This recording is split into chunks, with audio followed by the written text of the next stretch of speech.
I just want to remind Mr. Marcos that it was he who called for snap elections, and once the people decided to participate, he better watch out if he threatens to frustrate their will again. I'm afraid he will have an angry people on his hands. Mrs. Aquino, you keep making what sometimes sound like veiled threats and sometimes not so veiled. What do you mean he'd better watch out? Well, all along I have asked the people, not to engage in any violence. And so far they have listened to me. And if you may recall, just after my husband was assassinated, I did go on radio in our country, and I asked the people, to observe peaceful means and not to resort to violence, and they did obey me. But this time, they have a greater stake in this. It's not just Cory Aquino, but the future of our children and our children's children. So if they think that they have been cheated out of an election, I'm afraid they might not listen to me anymore if I still insist on going about this peacefully. Well, let me put it to you this way. You are running for president of the Philippines. You are putting yourself forward as the leader of your nation. And now, if I understand what you're telling me correctly, you're saying if the election doesn't go the right way, you may not be able to control even your own followers. That doesn't speak very well for your ability to be able to run the country. Well, Ted, the people who are with me now are so convinced that I will win. And if Marcos resorts to terrorism or to gross cheating, then the people who have supported me may finally think that the electoral process is just not advisable anymore. Are you raising the specter, the possibility of something approaching even civil war? No, not civil war, as long as I can manage it. In fact, I have said that if Mr. Marcos cheats me out of this election, then I will call for daily demonstrations. However, if these daily demonstrations will still not get us the desired results, then I am afraid that the people might not listen to me anymore. Mr. President, I don't remember any election in recent Filipino history, in fact, even in not-so-recent Filipino history, where the loser did not claim that there were technical and other reasons of foul. So, and perhaps you remember one, but I don't. I think you're right. Filipinos are not known to be good losers. They're always our great losers, and they never concede. But in this particular matter, Ted, I am so certain of victory that these declarations of my opponent that there will be a civil war in this country indicate how desperate they are. I certainly am concerned about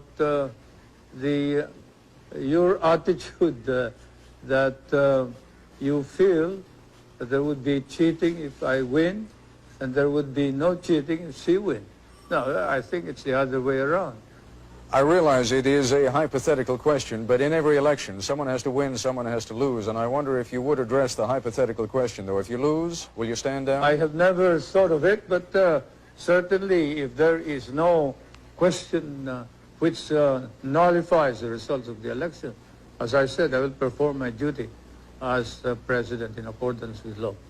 Your claims and the claims of your supporters that you are so highly decorated are fabricated claims. I don't think that that is the story. It's a story about my guerrilla group. It's not about the medals. Even here, when the case of libel was filed, the publisher here did not question those medals. It's only you, Americans, who question it. I am not going to degrade myself by talking about those medals. If the American government wants them back, they can have them back. It's a good thing that we did not burn them.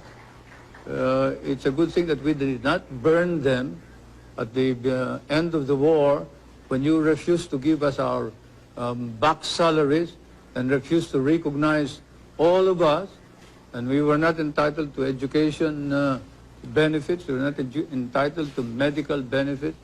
But I was one of those who stopped our people from turning communist, especially the veterans, because we did not fight for communism, we fought for freedom. Now I wonder whether we also fought for the Americans and the American flag, to which we had sworn when MacArthur inducted us into the USAFE. I have no regrets, however, about having fought in Bataan. I have no regrets about fighting beside American soldiers. I have no regrets about fighting under American officers. And probably if our country were ever to be attacked again, I would do the same thing. But I would certainly raise some questions about the conduct of the American government in relation to the veterans of the last war. I am certainly very disappointed. Mr. President, the question is not raised about the courage of Filipinos who fought against the Japanese during the Second World War. But the question, as you know, and you know this is not something I'm making up, you have seen those newspaper articles yourself and you have seen some of the documents, suggests that the guerrilla group that you claim to have led, in fact, either did not exist at all or was just a tiny group that played no major role. Then why is it recognized by the intelligence officer of General MacArthur in a paper which is certified too by the head of the archives of the United States? Now look, I don't want to talk about this anymore. If you do, I'm going to walk out. You've had some rather disparaging remarks to make about Mrs. Aquino, not the least of them being that, in effect, she has experience as a housewife, but little else. Do you think she has gained in stature over the last few weeks? And do you think it is possible that if she is elected, that she could serve effectively as President of the Philippines? I still believe that you need somebody who has been experienced to run our government in this time of crisis. I have nothing against her, but certainly when, say, your son is sick and he needs an operation or he needs the expertise of a good doctor, you don't pick just anybody who has honesty and sincerity in order to cure your son. In that situation where she has no experience whatsoever is something that we have to accept and admit realistically that she had the the nerve to run without any experience whatsoever, as she admitted, and it's not me who has said that she is inexperienced, it is her who said, what do I know about running a government? And as an ordinary citizen, I would cry out immediately against anybody who says that being given the presidency.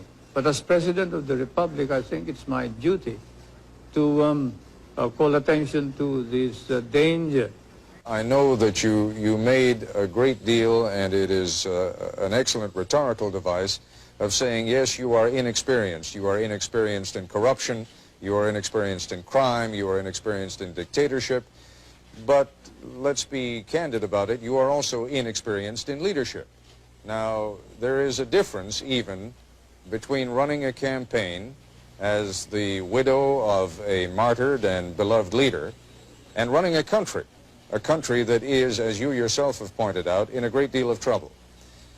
To those who are neutral about you, what do you say about your lack of experience? Well, more than experience, I think it is credibility that counts.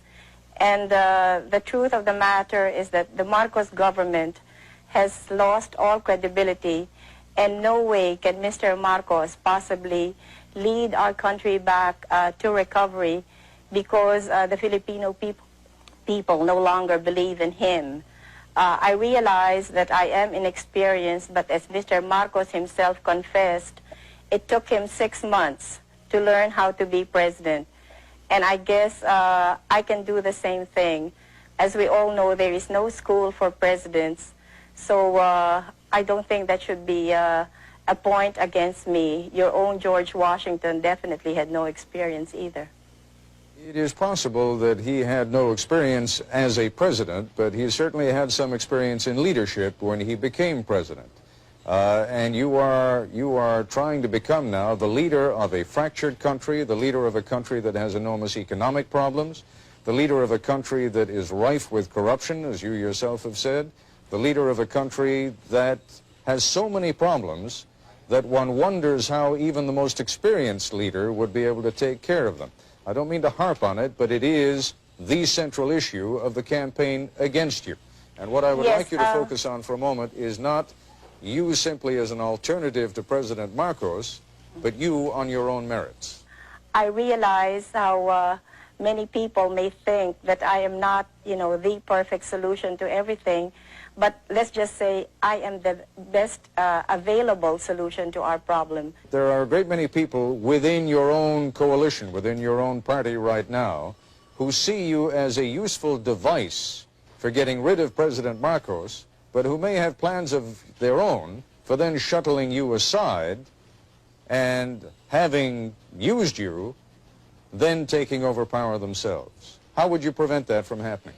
Nobody can use me, and I showed this very clearly when I insisted that I would be the presidential candidate. I mean, if people wanted me to defeat Marcos, they would have to do it my way. And you can ask the politicians, the leading politicians in the opposition, how I was able to get all of them to agree that I would be the presidential candidate and not anybody else. Otherwise, we would have had two candidates instead of just one. Again, Mrs. Aquino, the point I'm making is that I can see why they would be willing to stand aside for the immediate goal of getting Pres.Marcos out of the way. But now we're talking about real power. Now we're talking about the power of governing and leading the Republic of the Philippines. And my question is, are you confident that you can continue to rule even when some of these people are going to be trying to take power away from you? Yes, I'm very confident of that because there were no deals involved when I ran for president. So nobody has a hold on me. I am my own person. I intend to continue being that kind of person. As I said, I don't owe anybody any favors. Let's talk for a moment about the kind of relationship that a government of the Philippines under Cory Aquino would have with the United States. What kind of a relationship would you want to have with the United States? Well, I would like to continue our friendly relations with the United States, and I see no reason why that cannot be so. In fact, I would like to strengthen those relations, and definitely we will be in direct dialogue with your government, so I really see no problems there. Well, the problems again, and it seems to me that there has been a little bit of waffling on the issue of the bases over the course of the last couple of months. Would you tell me now in these final hours of the campaign precisely what your position on the bases at Subic Bay and Clark Air Force Base are? What is your position now? All right. I respect the military bases agreement, which will expire until 1991. And in the meantime, I will keep all of my options open. I know that no sovereign state can ever allow any part of its territory to be in the perpetual possession of a foreign power. And I think no ally of ours will be demanding this of me. I am not hearing from you the kind of reassurance that I think Washington really wants to hear. Now, obviously, you're under no compulsion to give it, but I wonder whether that is deliberate. No, it's not deliberate. Before the RP-U.S. bases agreement expires in 1991, we will be in consultation with the United States, with our neighboring countries, especially the members of ASEAN, and above all, we will be consulting with the Filipino people so that we will be able to reach an agreement which will be to the best interest of the world, but in particular the Philippines. I've always maintained that those bases are needed by the two governments and probably by Asia itself. if not the world.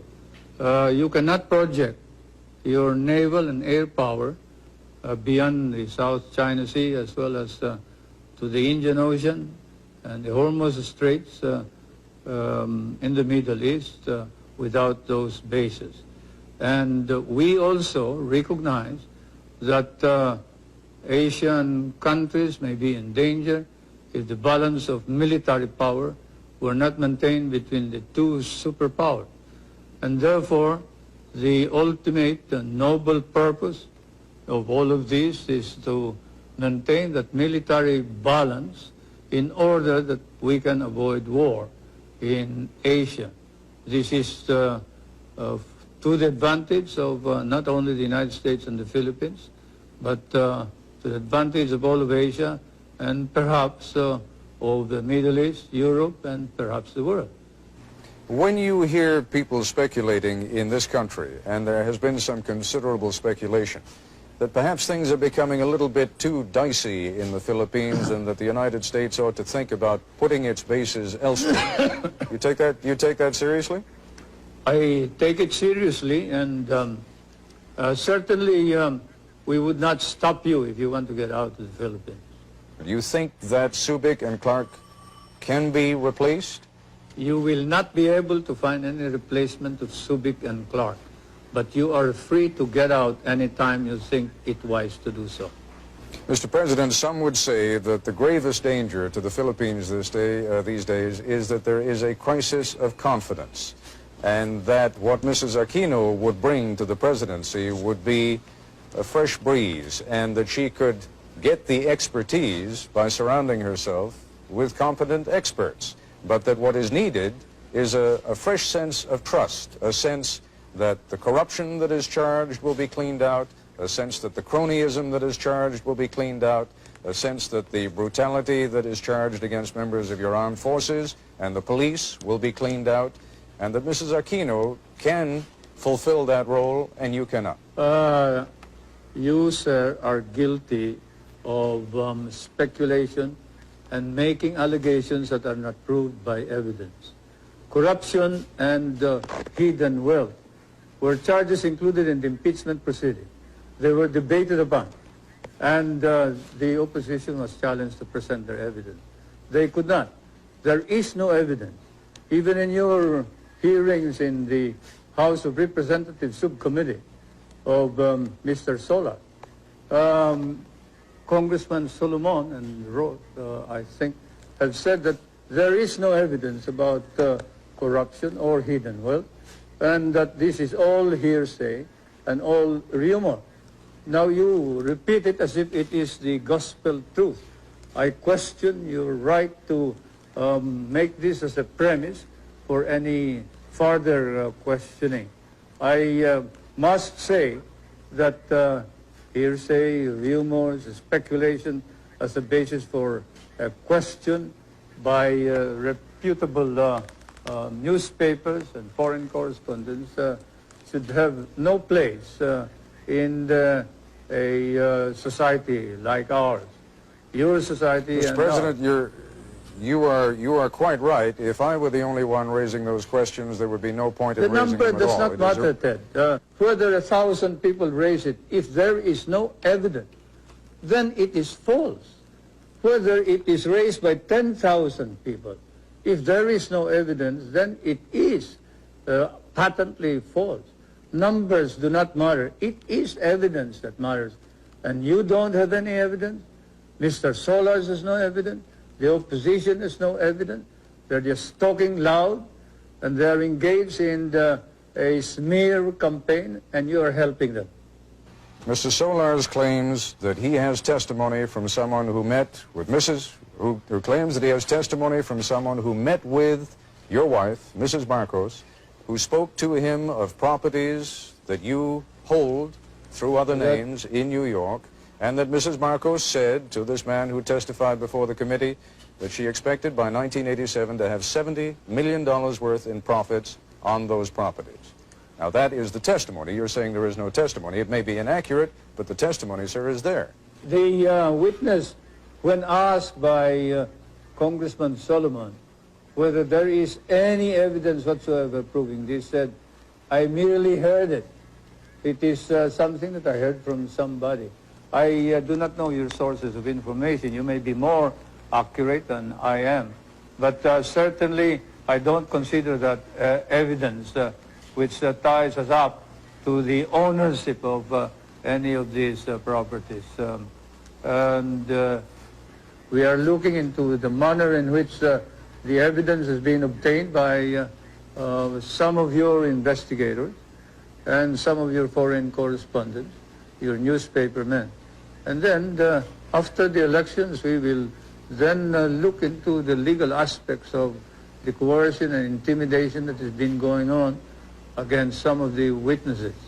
But anyway, whatever it is, I deny categorically any speculations of the corruption and hidden wealth that is being alleged, so much so that the opposition members of the Batasan, the legislature, are now facing perjury cases in our courts, and we are going to see to it that these cases will be pushed through. There have been charges by both sides, against both sides, of corruption in the voting process. How is it going to be possible for anyone ever to be satisfied that this was an honest election, even if it were? Well, I guess as long as it is fairly honest, then we would be able to satisfy everybody. But if there are outright violations and we can see that there has been such enormous fraud, then that would be difficult to convince the Filipino people. But as I said earlier, since there are so many people personally involved in these elections, then we will see people power working to make sure that we get as clean and honest elections as possible. How much fraud, how much corruption in the process are you prepared to accept? Well, that all depends, Ted. Naturally, I cannot envision what Mr. Marcos is going to do, so I cannot say right now just what it is that I will be able to accept or what I will totally reject. There is an enormous difficulty in ever reaching a decision on how much fraud there has been. Both sides are going to claim it. We know that already. Your side's going to claim it, his side is going to claim it. How is it ever going to be possible to reach an understanding on what happened and how much fraud there was? Well, Ted, we all know who is the real power in this country, and it's a one-man power. So since he controls almost everything in this country, it is really unthinkable that we in the opposition, can manage cheating the way he is accusing us of. He controls COMELEC, and he has all of the government forces behind him. So how can he possibly accuse us of committing fraud? Well, if he has all the power, as you say, and if you already believe that he is committed to win this election by whatever means he can, then how is it possible that you're going to win? Well, as I've been saying all along, it's people power that has finally emerged in this past campaign. And there will be many of these people who will be poll watchers in the coming elections. So they will be guarding their respective polling precincts, and they will also be watching the tabulations. So I am counting on all of these people to help us get an accurate count. What happened during the campaign with regard to media coverage? President Marcos has told me that you have certainly had access to the television and radio stations, and he denies categorically that you have been kept off. Well, take for example the question of rallies, and ours last night, I don't know if you were given a minute or two, but normally all of President Marcos's speeches are covered in full. So I'll be lucky if I can have a sentence or two. We both addressed the Chamber of Industries, and his speech was covered in full. I think I had two sentences which I was allowed to, well, which local television aired. Maybe I can refer back to my husband's own funeral, where the Filipino people saw nothing of my husband's funeral, but which was viewed throughout the world. So things haven't changed much since that time. And I'm really lucky if I can get my face on television. What they are doing to me now is that they use some of my video shots and they impose it on their on their commercials, and then they have somebody pretending to be me and, you know, talking as if it were Cory Aquino. And there's nothing I can do about it because all of media is, well, all of television is under the control of Mr. Marcos.